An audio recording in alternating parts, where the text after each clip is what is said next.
When the universe needed monsters for battle, it turned to humanity. The ship did not announce itself. One moment the sky over Chicago was clear, pale blue, and full of ordinary clouds. The next moment there was something in it that had no business being there. No sound, no warning, just a shadow that swallowed 6 city blocks and kept spreading. I was standing on the roof of the UN liaison building when it appeared. Sergeant Major Lara Vasquez, 38 years old, 15 years in the Army, 4 combat deployments, and I had never once in my life felt small. Not in a jungle, not in a desert, not a mountain pass at night, but standing on that roof looking up at the underside of something that made our tallest skyscrapers look like pencils. I felt small for the first time. The radio on my hip went insane. Every channel at once, military frequency, civilian emergency broadcast, police dispatch, weather radio, all of them screaming over each other. I turned the volume down and kept staring up. The ship was not beautiful. That is the thing people get wrong in movies. Alien ships in films are always sleek, graceful, full of curves and light. This thing looked like a continent someone had picked up and hung in the air. It was dark gray and covered in structures that made no visual sense. Towers that pointed inward, rings that spun at wrong angles, surfaces that looked like they were made of stone but moved like liquid. My commanding officer, General Carter Voss, came through on my earpiece. His voice was steady, which told me he was terrified, because Carter Voss was only steady when he was terrified. Vasquez, roof, stay there, do not go inside. Already on the roof, sir. Good, keep your eyes on it. Hard to look anywhere else, sir. The ship stayed still for 4 hours. Nothing happened. The whole world held its breath. Air traffic was grounded. Globally, within 40 minutes, every military in the world went to its highest alert. The United States, Russia, China, the European Union, all had assets pointing at the sky within 2 hours. Not that it would have mattered. Looking at that ship, you understood instinctively that anything we pointed at it would have been less threatening than a thrown pebble. Then a smaller craft descended from the underside of the ship. Not small in any normal sense. It was roughly the size of a city stadium, but compared to the thing it came from, it looked like a lifeboat. It landed in Lake Michigan without making a splash. The water simply moved out of the way. I was on a military helicopter heading to the lakefront within 6 minutes. The first thing I noticed was the sound. The smaller craft hummed at a frequency just below hearing. You felt it in your back teeth and the base of your skull. It was not aggressive. It was not welcoming. It was completely indifferent to how you felt about it. A door opened in the side of the craft. Light came out, but it was not warm light. It was the color of winter sky just before snow, cold and flat and ancient. They walked out in a group of 7.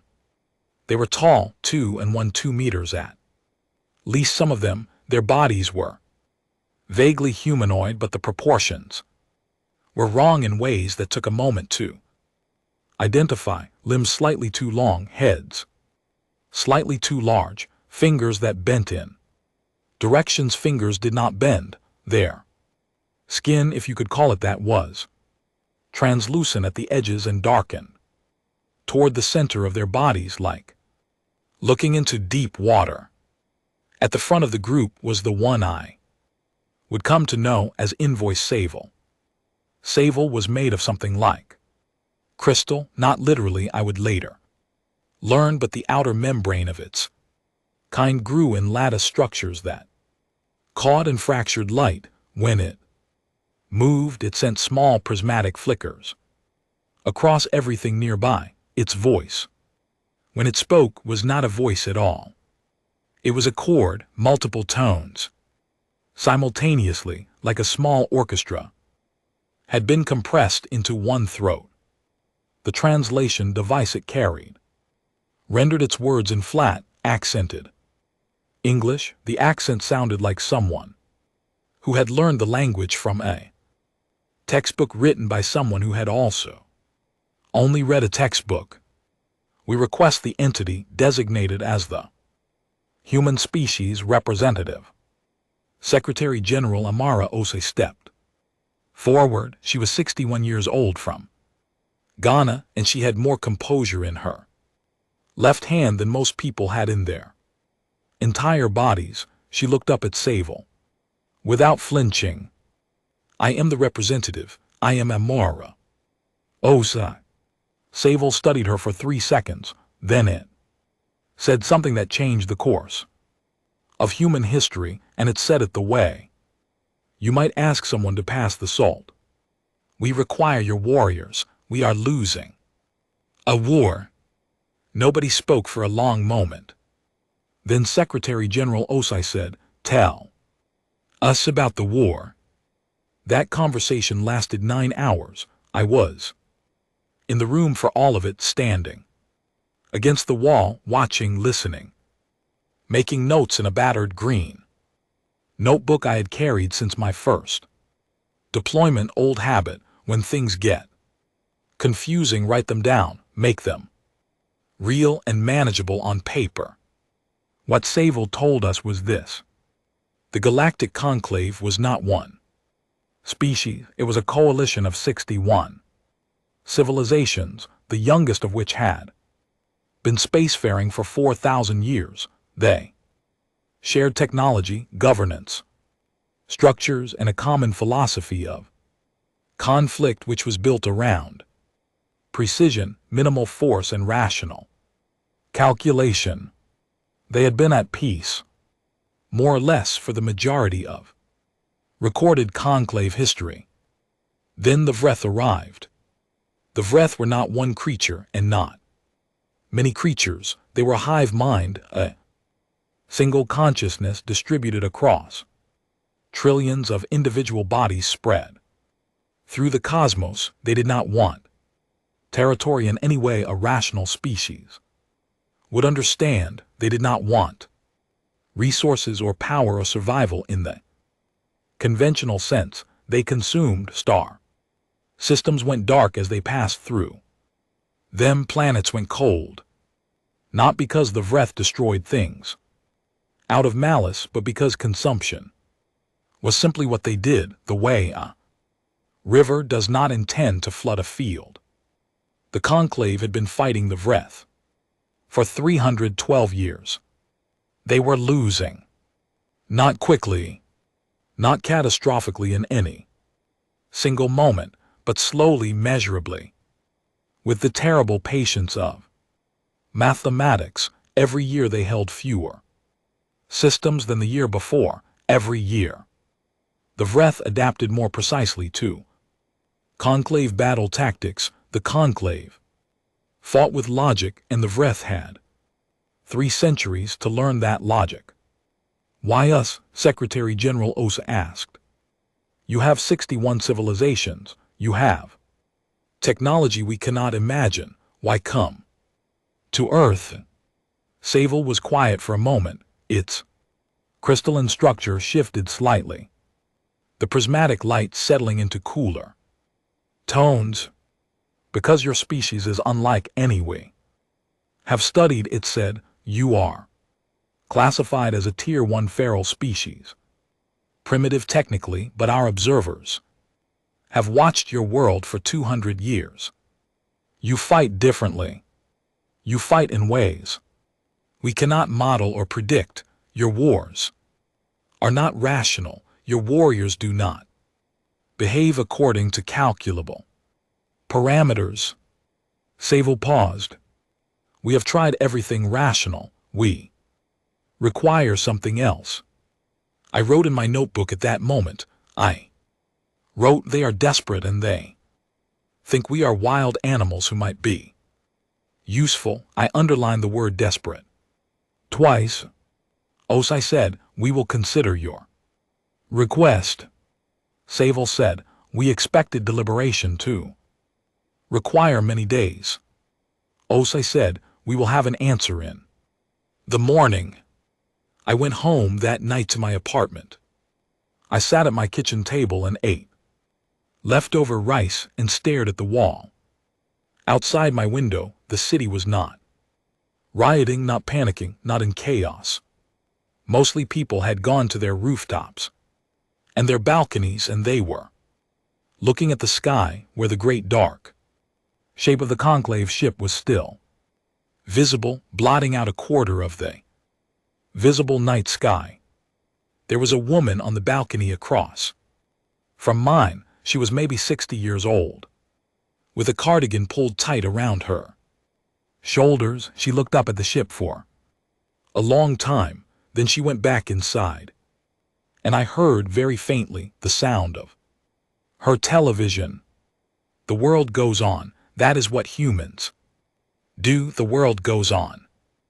In the morning, Secretary General Os met with Sable and said, yes.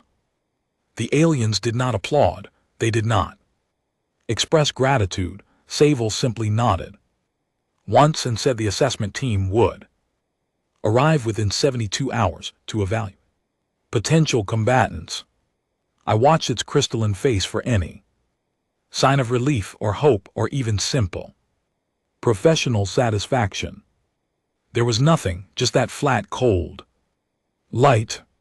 As I walked back to the vehicle, I thought about what it would feel like to be so desperate that you called on a species you clearly considered beneath. You called on them not as equals, not as allies, but as a last resort, a tool you did not fully trust but had no choice but to use. I wrote one more thing in my notebook before I got into the car. I wrote, they are afraid of losing, and now they are going to be afraid of us, too. I did not know yet how right that would turn out to be. The assessment station arrived in Earth orbit 3 days later, quiet as a held breath.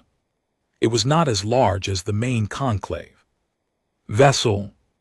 Nothing was as large as the main conclave vessel, but it was substantial enough that the astronomers who spotted it first briefly thought a new moon had appeared. It sat in a stable orbit 200 km above the surface, a dull gray mass the shape of a flattened disk, and for 2 days it simply watched us with sensors we could not see and could not block. On the 3rd day, I was on a shuttle heading up to meet it, 40 people with me. Colonel Raymond Oakes in the seat to my left, reading a physical newspaper he had somehow found, folded neatly the way people used to fold them before everything went digital. On my right, Dr. Petra Hollies, the lead xenopsychologist assigned to the mission, who had spent the last 72 hours barely sleeping and consuming what I estimated was approximately 4 L of coffee per day. How are you feeling? She asked me as we cleared the atmosphere. Like I'm delivering livestock to an auction, I said.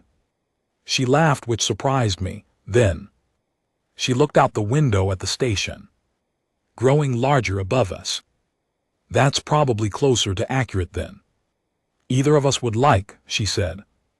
The docking process was smooth in the way only extremely advanced technology can be smooth. There was no bump, no shudder, no noise. The shuttle simply stopped moving, and a corridor extended to meet us, and we walked through it into an environment that immediately made everyone a little uneasy. The station was designed for conclave physiology. The ceilings were 3 m high. The lighting was dim by human standards, and slightly blue-shifted, giving everything the quality of late evening. Underwater, the corridors were wide but curved in ways that did not align with human intuition about where a hallway should go. You could walk a straight line and somehow end up facing a different direction than you expected. Sable met us at the docking bay. Beside it were two other conclave members I had not seen before. One was shorter and denser looking, with a body like dark-packed clay that shifted slightly as it breathed, as if things were moving beneath the surface. This one, I would learn, was Assessor Lorne. The other was almost invisible. I do not mean that as a figure of speech. Its outline was difficult to hold in focus, as though the eye kept sliding off it. This was Scholar Venice, who was present to observe and document, and who would, over the following days, become what I can only describe as obsessively fascinated with every single human in the building. We were brought to an assessment hall. It was large and white and smelled of nothing neutral, controlled, the kind of space that had been designed to produce no sensory input that might influence results. Waiting, there were 460 volunteers. They had been selected from a global pool of 9,000 applicants who had responded within 24 hours of the UN's quiet public announcement. The selection criteria were deliberately broad: active military, retired military, emergency services, search and rescue, a mining engineer from Australia named Frank Doyle, who had once survived being trapped underground for 11 days and had reportedly spent the time reorganizing his rescue plan rather than panicking. A pediatric surgeon from Lagos named Dr. Nkechi Demi, who had spent 6 years working in an active conflict zone and who, when interviewed, had said simply, "I have seen enough suffering. Show me where to stand to stop more of it." There was also a man named Pete Calloway, who had listed his occupation as retired fisherman, and who I later learned had been a Navy combat rescue diver for 22 years before retiring. He had showed up to the testing site in paint-stained work pants and a jacket with a logo on it from a bowling alley. The Conclave assessment program was, I gathered, the same program they used for all potential combat species. It had been developed over millennia and was, they assured us, comprehensive and reliable. The first section was physical tolerance testing. Assessor Lorne operated the equipment. Subjects were placed in a chamber that gradually increased atmospheric pressure, temperature, and a form of directed energy that Lorne explained stimulated the neurological pain response without causing actual tissue damage. The expected response across all conclave species was withdrawal at a consistent threshold. The test was designed to identify that threshold. 40 minutes later, Lorne approached Sable with an expression that, on a human face, would have been confused disbelief. "The instruments require recalibration," it said. "The instruments do not require recalibration," Sable said. "The readings are outside design parameters. Then the parameters require expansion." I was watching from the observation gallery above. Dr. Hollies was beside me. Making rapid notes, I leaned toward her. "What's happening?" "They designed the pain threshold test to measure up to what they consider extreme," she said quietly. "The ceiling of the test is what their toughest species can endure, apparently. Several of our people have already gone past it and are asking what comes next. Below us, Pete Calloway was sitting, the testing chamber, reading a small, paperback novel he had produced from somewhere. He had been in there for 47 minutes. Lorne kept checking the instruments. Calloway turned a page. The second section was what the conclave called rational retreat assessment. It measured through a series of tactical simulations the point at which a combatant would identify a situation as unwinnable and execute strategic withdrawal. This was considered an essential survival skill. Every conclave species had a clear, predictable retreat threshold, knowing that threshold let commanders plan. The humans had no threshold, not in the way the test was designed to measure. The simulation scenarios escalated in difficulty until they reached conditions that were, by any objective calculation, entirely hopeless. Most conclave species began retreat protocols between 60 and 70% probability of mission failure. Their most decorated warriors might hold to 80%.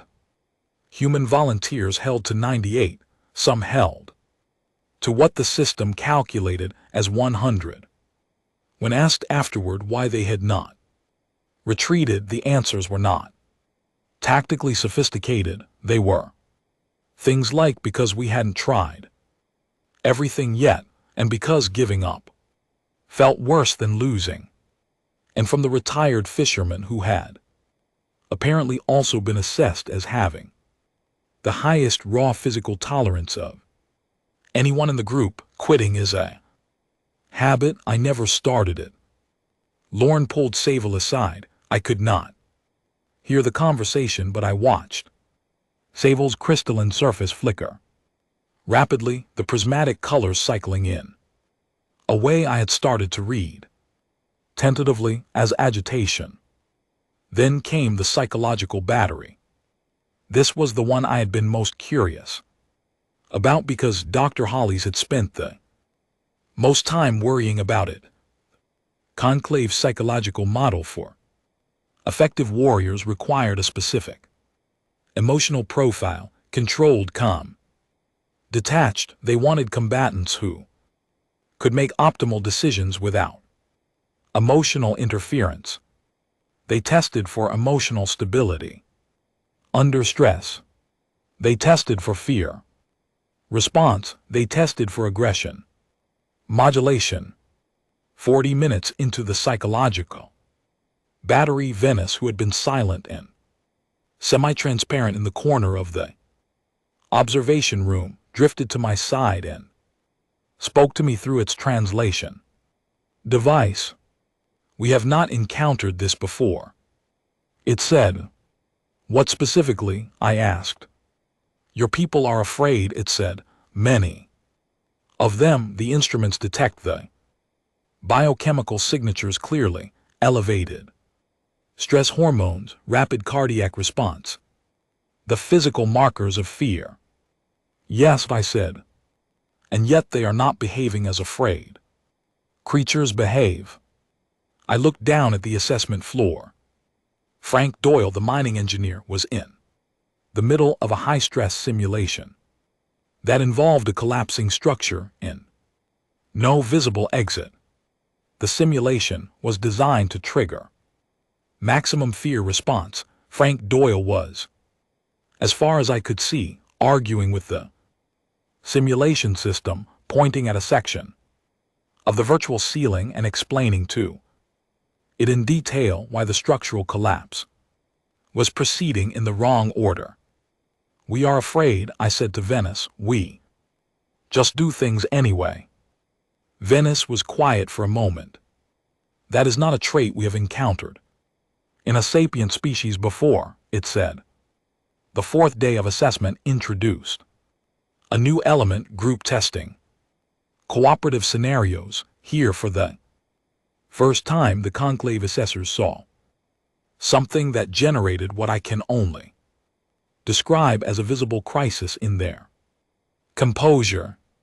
Human volunteers who had never met before were working together within minutes, not just functionally working together the way any pack-minded species might coordinate, but laughing together, making each other more effective through what appeared to the conclave observers to be completely irrelevant social behavior. The scenario was a simulated combat evacuation. A wounded team member had to be extracted under pressure. The conclave's model predicted that non-bonded individuals, strangers to each other, would cooperate at 40% efficiency versus a bonded unit. The human strangers cooperated at 91% efficiency, and they made jokes the entire time. Lorne's clay-like surface had been shifting increasingly rapidly for 2 days. On the 4th day, it stopped Sable in a corridor that I happened to be walking down and said something it clearly did not realize I could hear, because it did not think of me as someone worth privacy from. These creatures are not behaving like a Tier 1 species, Lorne said. No, said Sable. They are not even behaving like a warrior species. They are behaving like. Lorne paused. It seemed to be searching for a category that did not exist. There is no classification for this, it said. No, said Sable again. What do we do? Sable's crystal surface caught the blue shifted station light and scattered it across the curved walls in a brief cold spray of color. We use them, it said. I kept walking. I did not look back, but I wrote in my green notebook that night, sitting in my bunk in the human quarters, where the lights had been turned up warmer at my request, and someone had found a coffee maker and produced 12 cups of decent coffee from somewhere. I wrote, they came here thinking they were borrowing a tool. What they got was something that does not fit any of their categories. They do not know what to do with us. They are going to use us anyway, because they have no choice. I paused. Then I wrote, they should probably be more worried about that than they are. The formal assessment concluded on day 5. Sable informed Secretary General OSI via transmission that humanity's contribution had been deemed acceptable. It was the most reluctant compliment I had ever heard. The deployment briefing came 48 hours later. Target: a fractured moon called Keth Aval on the outer edge of a contested system 4.2 light-years from Earth. I looked at the star charts they provided us. I looked at the scale. I looked at the distance from everything I had ever known. Then I looked around the briefing room at the people who would be going. Dr. Adami was sharpening a pencil with a pocket knife and reading a medical text. Colonel Oakes had put down his newspaper and was listening with the careful attention of someone who intends to be ready. Pete Calloway was asleep in his chair, which either meant he was very calm or had learned that sleep was the best preparation for anything. I wrote one line in my notebook. I wrote, whatever is waiting for us out there has never met anything like us. That is either going to go very well or very badly. Then I closed the notebook, put it in my jacket pocket, and went to find more coffee. The briefing said rear support. That is what it said, written clearly on the official deployment order that Colonel Raymond Oakes had signed and initialed. At the bottom right corner, perimeter defense and logistical reinforcement. We were to stay behind the conclave's primary combat lines and make sure the supply route stayed clear. I read that order on the transport as we dropped out of faster-than-light travel. For the first time, which is an experience I cannot adequately describe, except to say that the universe seemed to pause for a single second and then resume playing as though a very old machine had briefly stuttered. Keth Avel was gray and broken-looking in the viewport, a moon that had been partially consumed by the Vreth, its surface cracked along lines that glowed faint orange from whatever heat still moved beneath. The largest fragment was the size of a small country. The Conclave had a garrison there. Garrison that had been fighting, holding action for 8 months and was, according to the briefing, doing fine. They were not doing fine. We knew within 20 minutes of landing that the official report and the reality on the ground had very little to do with each other. The Conclave garrison was 6,000 strong. They held a fortified perimeter around the largest population center on the fragment, a buried installation full of research equipment and approximately 12,000 Conclave civilians of 3 different species. The garrison had started with 11,000. Their commanding officer, a tall being called Commander Velko, whose species had bodies like pale driftwood that moved with quiet precision, met Colonel Oakes at the landing zone. The translation came through our earpieces, clipped and formal. "You are the human contingent." "We are," Oakes said. "Your assignment is rear perimeter. The Vreth assault patterns have not reached the secondary defensive line. You should be largely inactive." "Understood," Oakes said. Velko's looked at him for a moment, studying, then it moved off with its officers, and Oakes turned to us and said quietly, "Right, let's go see what's actually happening." What was actually happening was this. The Vreth moved in waves, not like a military advance, not in any way that resembled tactical coordination in the Conclave sense. They moved the way a tide moves, without urgency and without pause, and what was most frightening about them was not any individual unit, but the impression of infinite patience they gave. The Vreth did not care about losses. Losses were functionally meaningless to hive mind distributed across a galaxy. Each individual body was simply a cell in something vast and uncountable, and when cells died, more cells came. The Conclave fought them with precision. Weapons, calculated fields of fire, optimal defensive formations that had been tested across centuries of warfare. When a Vreth wave came, the Conclave responded with exactly calibrated force, repelled it, repositioned, and prepared for the next. The problem was the Vreth had been watching Conclave tactics for 300 years. They had learned the calculations.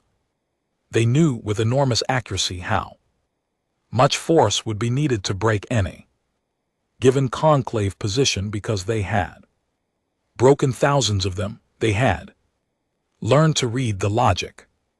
The Conclave's second line had held for 6 days when we arrived. The first line had held for 8 weeks before that.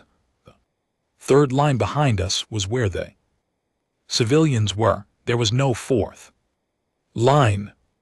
On our 11th minute at the rear perimeter, the second Conclave line broke. I heard it before I saw it, a sound that I still cannot categorize. That was not an explosion, and not a scream, and not white noise, but something between all three, a sound that the Vreth made when they moved in numbers. It was the sound of things that had no individual voice, making a collective noise that had no precedent. The Conclave's second line did not collapse in chaos. That was the thing. It retreated in perfect order, clean and disciplined and completely predetermined. They had calculated the retreat threshold, and when the probability reached the triggering point, they moved. No hesitation, no attempt to improvise a hold. They fell back to the third line in a formation that was almost beautiful in its precision.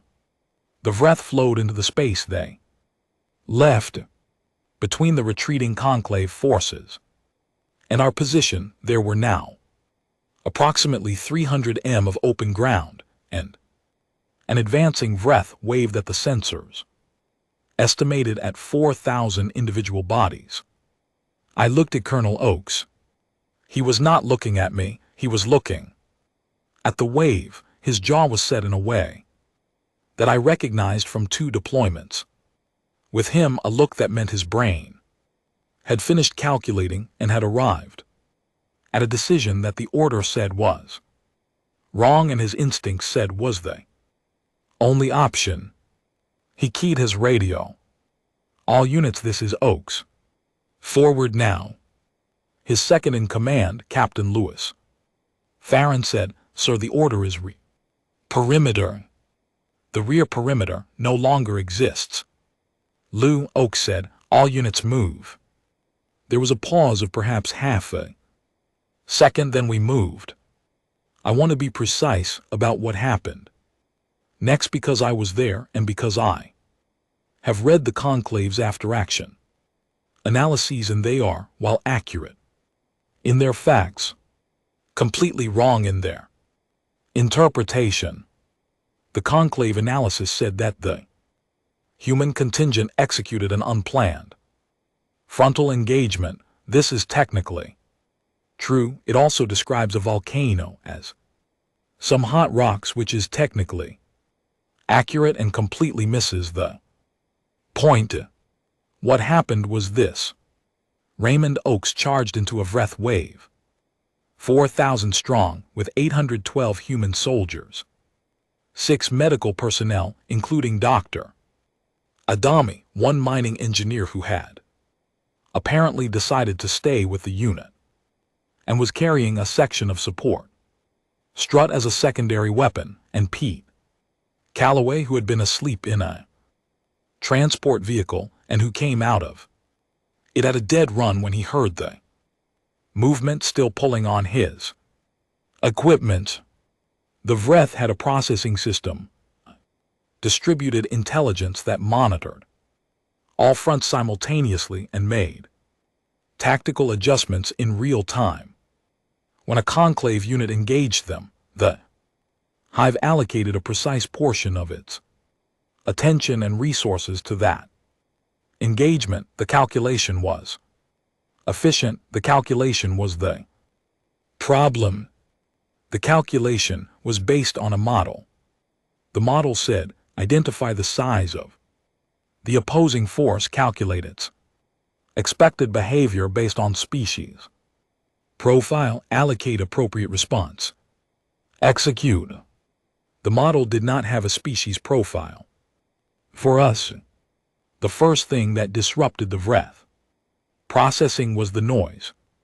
Conclave forces were quiet when they engaged, coordinated, precise, without unnecessary vocalization.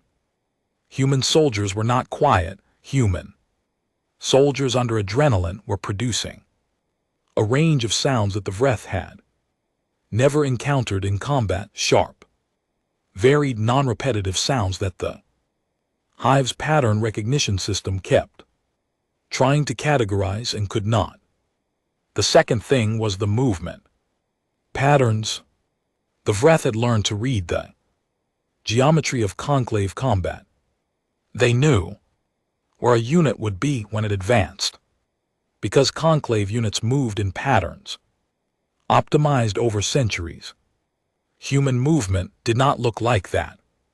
Captain Farron took her squad through a flanking route that no tactical model would have selected because it was inefficient and exposed, and somehow worked anyway.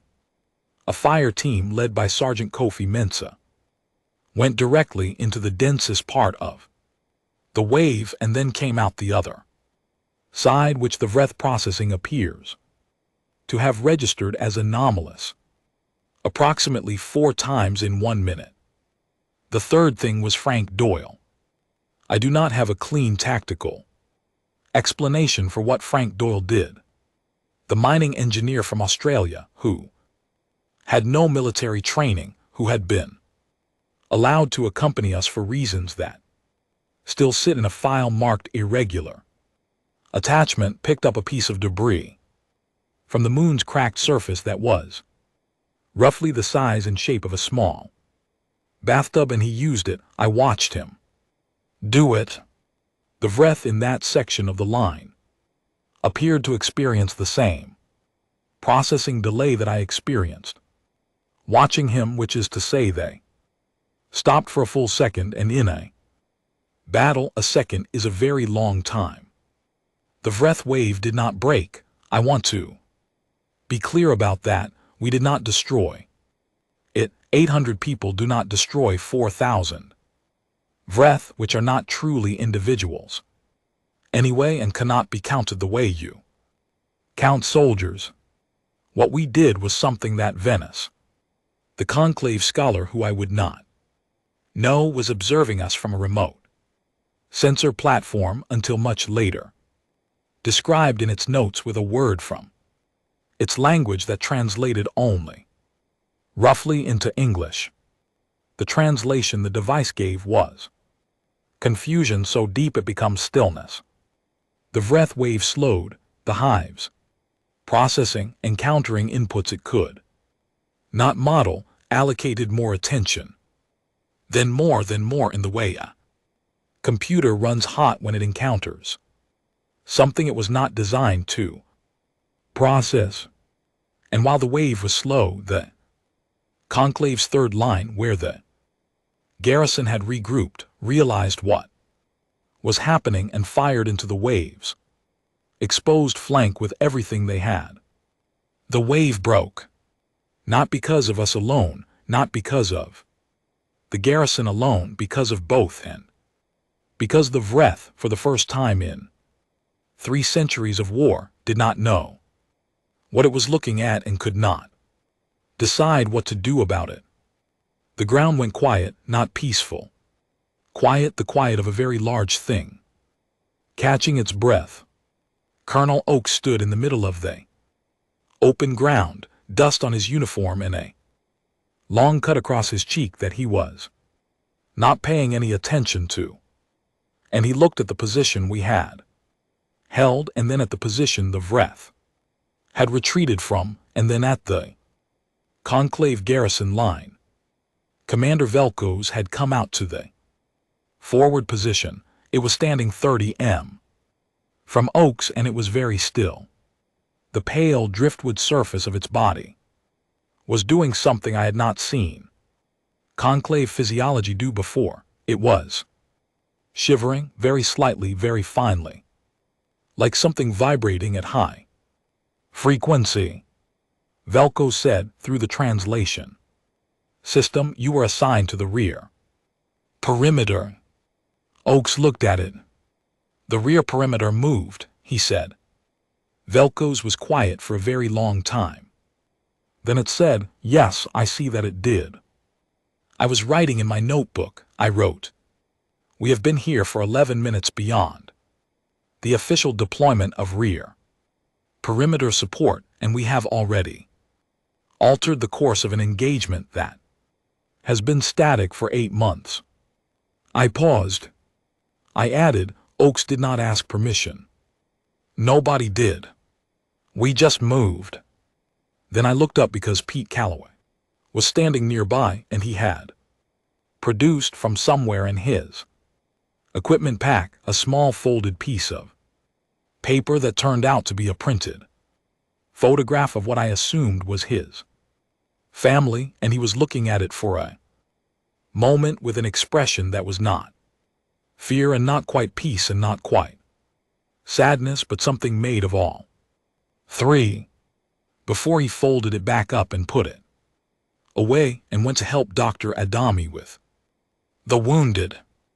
I watched him go and I thought, this is what the Conclave cannot calculate, not the tactics, not the endurance, this. The fact that we carry our whole lives into every fight and we keep going.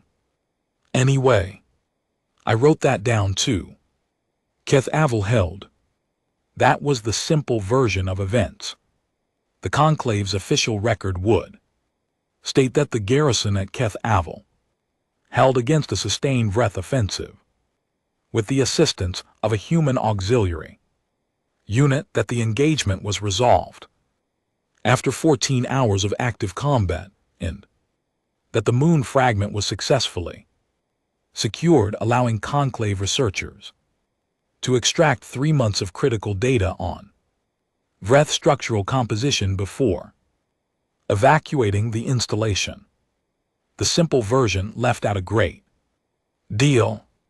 What the record did not say was that Commander Vel'Koz filed a private communication to the Conclave High Council 40 minutes after the battle ended.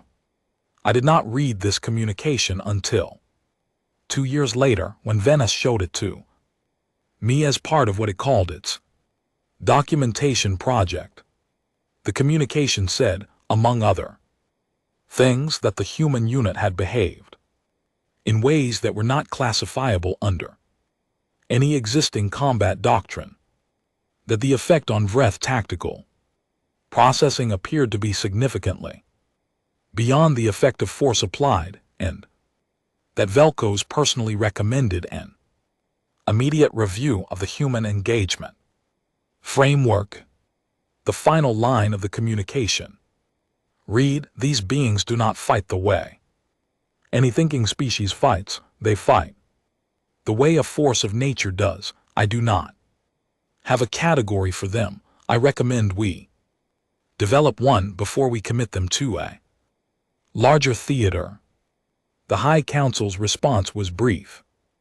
It said that the human engagement framework would be reviewed at the next quarterly session.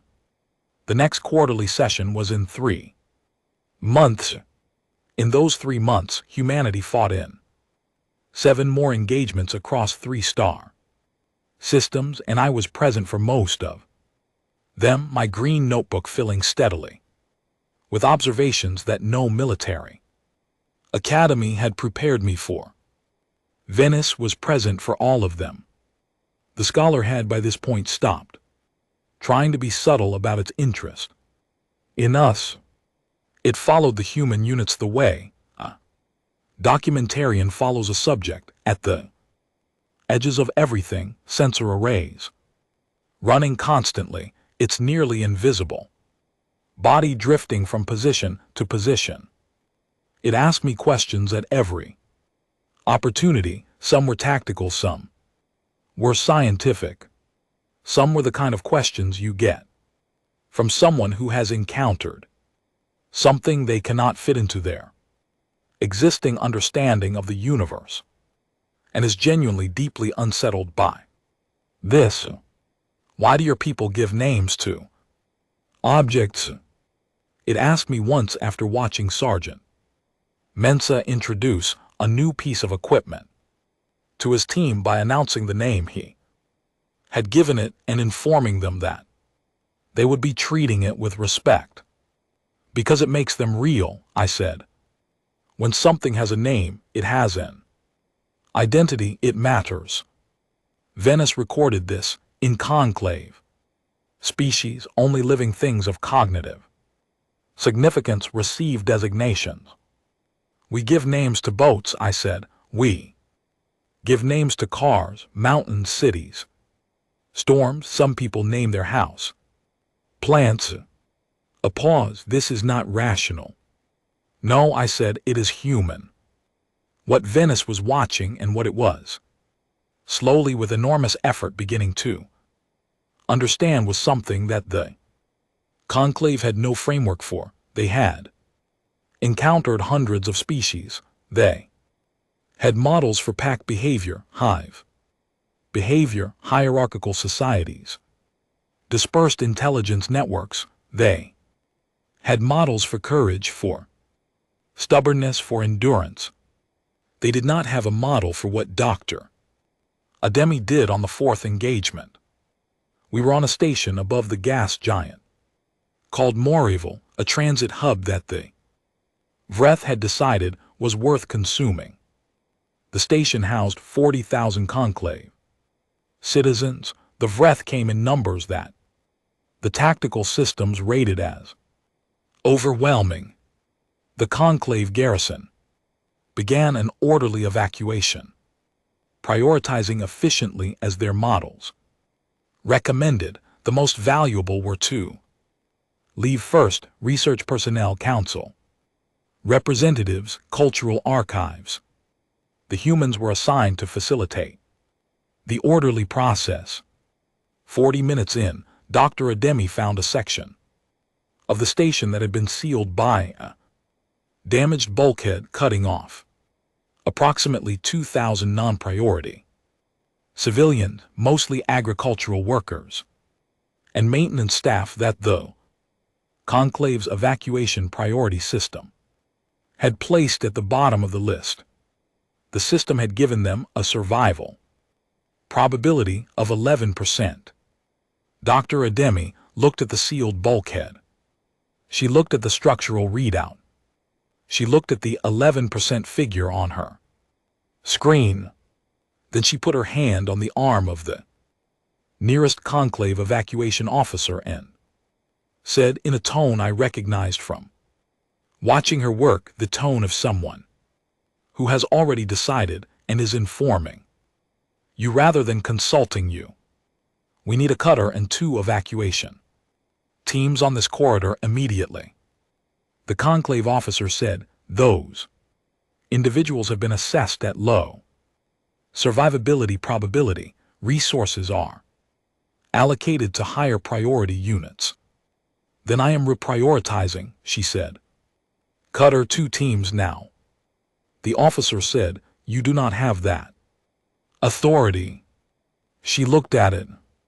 I am a doctor, she said. Patients have no priority ranking. Get me the cutter. Nobody moved for approximately 3 seconds.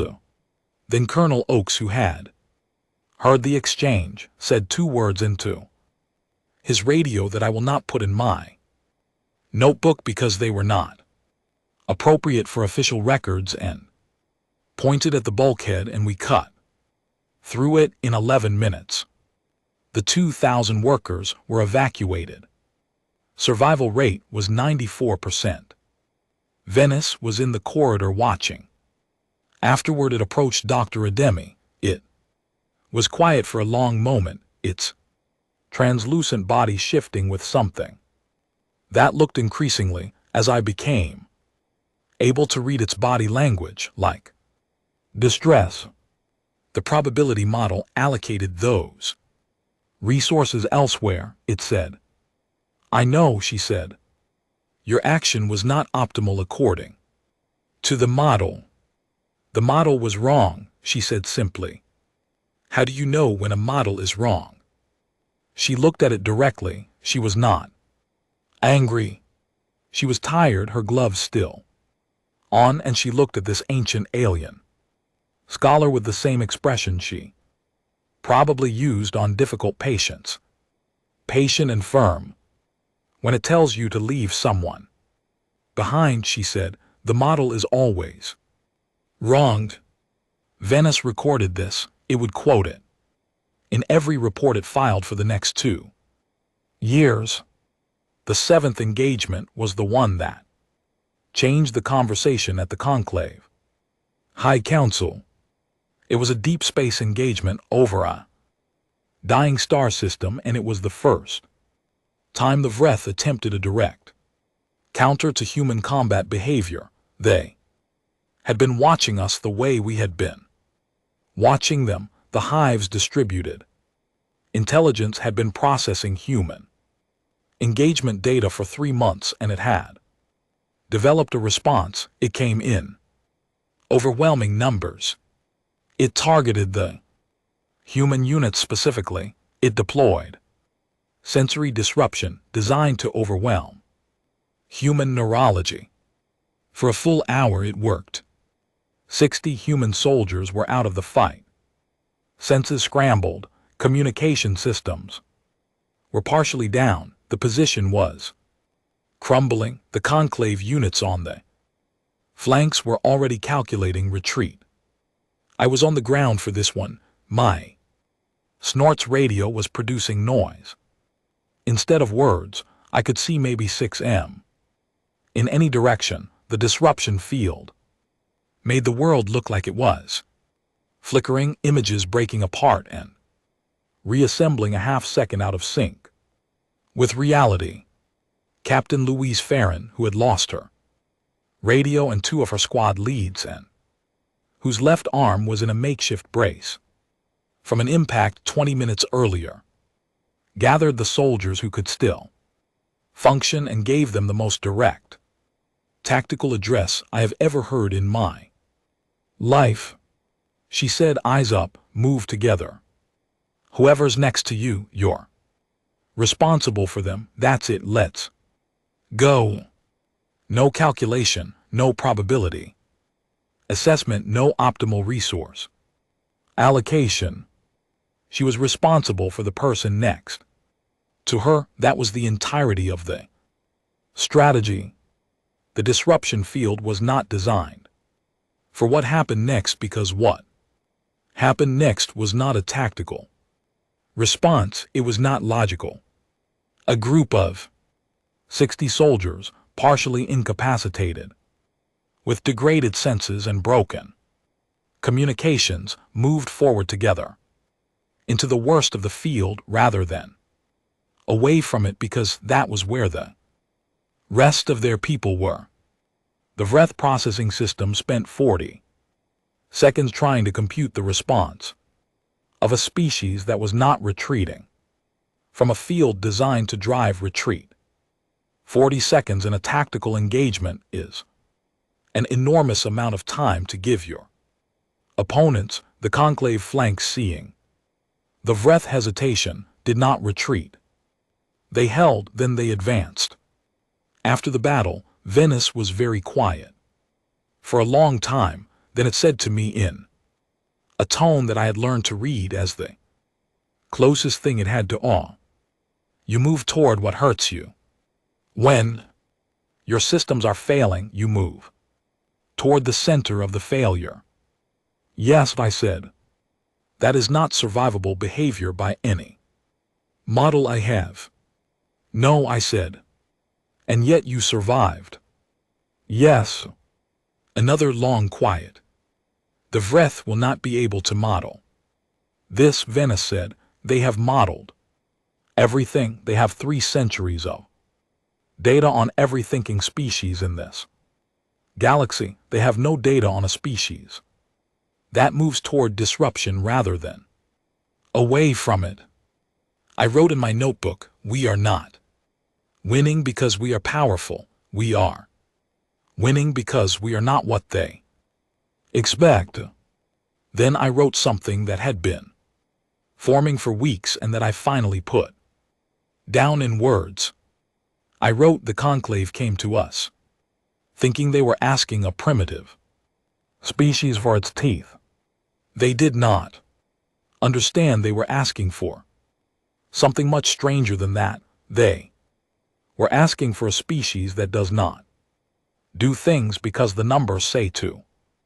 That carries its people's photographs into combat, that names its equipment, that cuts through bulkheads because 11% is not 0%, that moves toward the thing that is trying to push it back.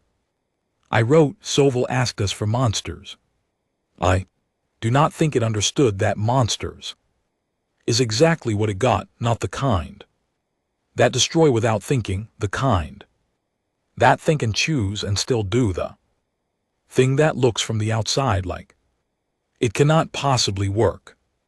And then I looked at Captain Farron, who was having her arm properly splinted by Dr. Ademi, and they were talking quietly. And at one point Farron said something that made Ademi laugh, and I thought, There it is, that is the thing though. Vreth cannot compute the laugh at the end. Soval found me the following morning. I had been half expecting it.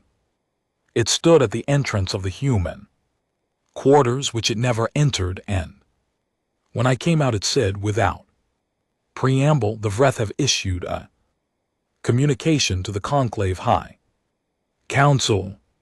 I waited. They have requested that human forces be withdrawn from all active theaters. I kept my face still. The Conclave declined, Soval said. Of course, I said. Soval's crystalline surface was still. No prismatic cycling, no color movement. The stillest I had ever seen it. Sergeant Major Vasquez, it said. Question. Go ahead. Do your people understand what they are? I thought about this for a long moment. I thought about Oaks charging forward on Keth Avel, about a demi at the bulkhead, about Farron moving toward the disruption field, about Pete Calloway with his photograph and his paperback novel.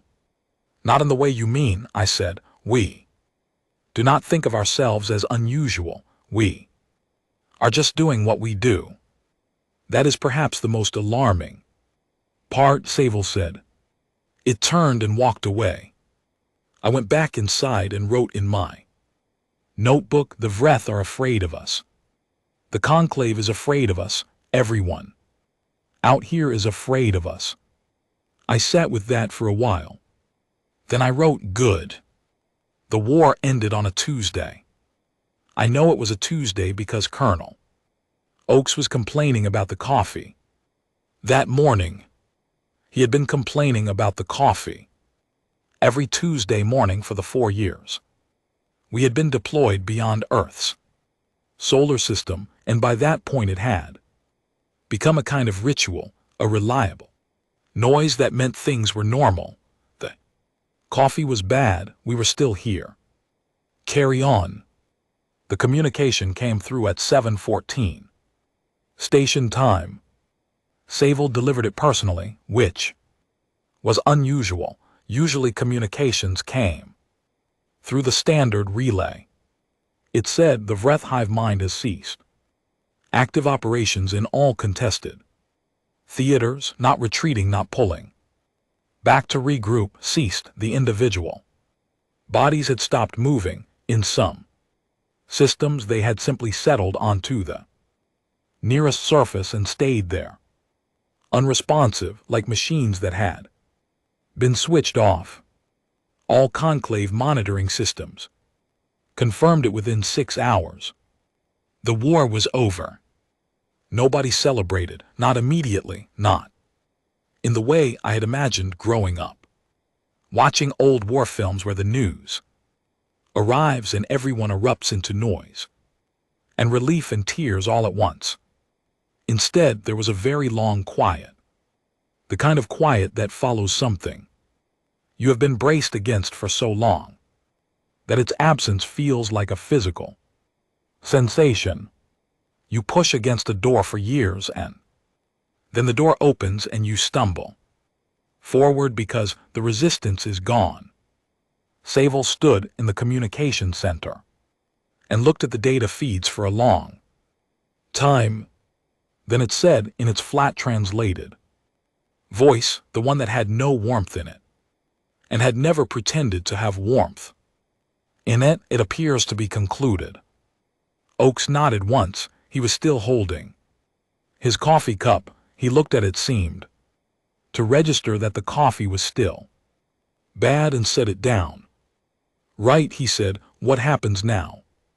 What happened now turned out to be complicated. The Conclave called a full council session within 72 hours. All 61 member civilizations sent representatives. It was the largest gathering of the Conclave in 400 years since the original coalition had been formed. The agenda was rebuilding, reconstruction of consumed systems, resettlement of displaced populations, the long and Painful work of counting what had been lost. Humanity was invited to attend, not as observers, as participants. I sat in the back of the council chamber, which was vast and carved, as far as I could tell, from a single piece of material that was neither stone nor metal, but something between the two. The chamber was designed to hold representatives of 61 species simultaneously, which meant the seating arrangements were architecturally remarkable. Platforms at different heights, different atmospheric pressures for different sections, translation feeds, running in dozens of simultaneous modes. Secretary General Oss sat in the human delegation section on the main floor, beside Colonel Oakes and Dr. Hollies. I sat in the row behind them. When the council chair, a being from a species I had not encountered before, whose body was the approximate shape of a large clenched hand and who communicated through patterns of bioluminescent light, recognized the human delegation, the chamber went noticeably quiet, not the polite quiet of diplomatic decorum, a different kind of quiet, the kind of quiet that falls when something very large and very still is paying close attention. Oz gave a short address. She thanked the conclave for the partnership. She expressed condolences for the losses across all member species. She said humanity was prepared to assist with reconstruction efforts in whatever capacity was needed. She did not mention what we had done in the war. She did not make claims. She spoke the way she always spoke, which was with the particular kind of authority that does not need to announce itself. When she sat down, the chamber stayed quiet for several seconds. Then the session continued, and humanity was officially integrated into the reconstruction planning process, and in that purely practical way, the species from the third planet of a minor star became part of the largest coalition in the galaxy's recorded history. It was not a triumphant moment, it was a bureaucratic one, full of scheduling, coordination, and resource allocation, discussions and translation, complications. But something had changed in that room, and you could feel it, not dramatically, not with fanfare, but solidly, the way a door that has been locked for a long time finally stands open. After the session, Sable met me in a corridor outside the main chamber.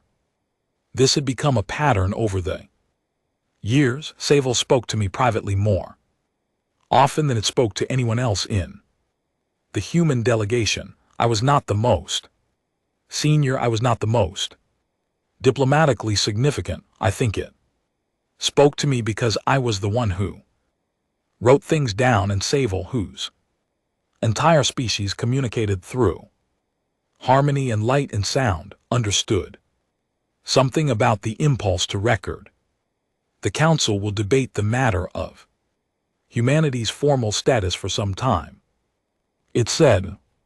I expected as much, I said. There are factions who consider the incorporation premature, who believe a Tier 1 species, regardless of demonstrated capability, requires a longer observation period before full membership. And other factions. Sable was quiet for a moment. Other factions believe that the traditional classification system requires comprehensive revision, that the categories developed before human contact are no longer adequate. I thought about that. Because of us. Substantially because of you, yes. A conclave administrative being moved past us in the corridor, its presence creating a brief displacement of the slightly pressurized air, and we both paused while it passed. Sable, I said, What actually stopped? The Vreth. This was the question no one had a clean answer to. The official analysis said the Vreth had been worn down by cumulative losses and strategic failures, but the Vreth had sustained losses before. The Conclave had been inflicting losses for 3 centuries. Numbers alone did not explain the sudden complete cessation. Savel was very still. The Vreth is a hive mind, it said. Carefully, it processes all data from all fronts simultaneously. It models every opponent it encounters. The model drives every decision. Without an accurate model, the hive cannot act efficiently. And it could not model us, I said. It could not model you, and it spent considerable resources attempting to do so over the years of human involvement. More resources than it could sustainably allocate. The hive began, in effect, to run too many unresolvable calculations simultaneously. I thought about this. It tried so hard to figure us out that it lost track of everything else. That is a simplified version, Savel said, but not an inaccurate one. We confused it to death. Another pause. To stillness, Savel said. The Vreth are not dead, they are unresponsive. Whether this is permanent is unknown. I wrote that in my notebook later. Sitting in the human quarters that felt slightly too small and slightly too warm, which was exactly how I liked them. After 4 years in spaces designed for other bodies, the next few months were the strangest I had experienced, and I had experienced a great deal of strange. Earth became, almost overnight, a location that mattered cosmically. Humanity went from a species that did not officially exist in galactic politics to one that had a seat at the largest diplomatic table in the galaxy. The transition was not smooth. It could not have been smooth. 61 civilizations, the youngest of which had 4,000 years more spacefaring history than we did, were not going to simply absorb us as equals without friction. There were conclave species who wanted us quarantined, not hostilely. Scientifically, they proposed that humanity be placed in a kind of diplomatic observation status, welcomed but contained, appreciated from a distance the way you might appreciate a natural phenomenon that you were not entirely comfortable standing next to. There were species who disagreed, who said that humanity had earned its place, and that earned was the only currency that meant anything. There were species who said nothing at all and simply watched us with the attentive, careful observation of beings who are recalculating something important and do not wish to be interrupted while they do it. Venice published its documentation in the 7th month. It was not a short document. It was, by conclave academic standards, an extraordinarily long one. It covered everything from the initial assessments to the final engagement, and it was built around direct observation, recorded conversations, and the kind of careful, patient analysis that only someone who had spent 4 years doing nothing but watching could produce. I had known it was coming. Venice had been interviewing me on and off for the entirety of the war. I had given it quotes. I had answered its questions. I had read early sections when it asked me to check factual accuracy. But reading the finished document was different. Venice had titled it in its own language, a word that translated to the species that persists without certainty. The document's central argument was this: every species the conclave had encountered fell broadly into one of two categories of motivation for action. Rational actors responded to clear-eyed calculation of probable outcomes. Instinct actors responded to biological programming that had been shaped by evolutionary pressure. Both types were predictable by the breath because both types were at bottom consistent.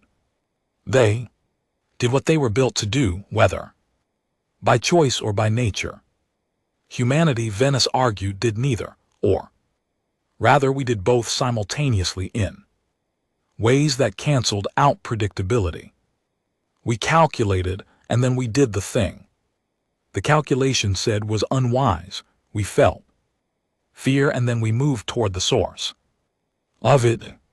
We held rational models of the world and then we threw those models out when they models conflicted with something we refused to abandon, something that was not rational and was not pure instinct, but was something else, something that Venice called, in a translation that it acknowledged was imperfect, the stubborn refusal to accept that the math is final. Humans, Venice wrote, act as though the universe is negotiable. I read that line 3 times. Then I went and found Pete Calloway, who was sitting on a cargo crate outside the docking bay with a small paperback novel which he was now on his 4th reading of, and I read him the line. He thought about it. Sure, he said, sounds right. Does it bother you? I asked. He looked up at the stars for a moment.